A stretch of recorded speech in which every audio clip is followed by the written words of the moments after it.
Les aspirants candidats avaient jusqu'à ce soir minuit pour déposer leur dossier de candidature ici à la commission électorale indépendante. Plus d'une quarantaine de dossiers ont été déposés. Parmi eux, il y a des petits candidats plus ou moins connus par le grand public ici en Côte d'Ivoire, mais aussi des poids lourds de la politique ivoirienne, notamment le président ivoirien sortant, Alassane Ouattara pour le RHDP, Henri Konan Bédié pour le PDCI ou encore Pascal Affi-N'Guessan pour le FPI.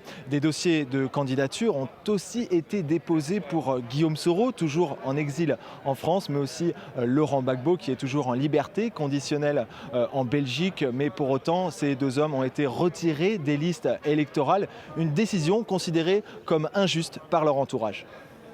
L'acte que nous avons posé ce jour traduit notre volonté de nous insurger avec force contre l'exclusion par peur de notre candidat des compétitions électorales à venir.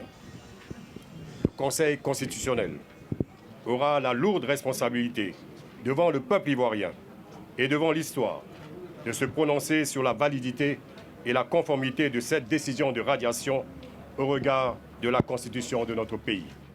Les chances pour que les dossiers de Guillaume Soro et Laurent Gbagbo soient retenus sont extrêmement minces. La Cour constitutionnelle a jusqu'à la mi-septembre pour étudier les dossiers et c'est à ce moment-là que nous connaîtrons les candidats retenus pour l'élection présidentielle du 31 octobre prochain.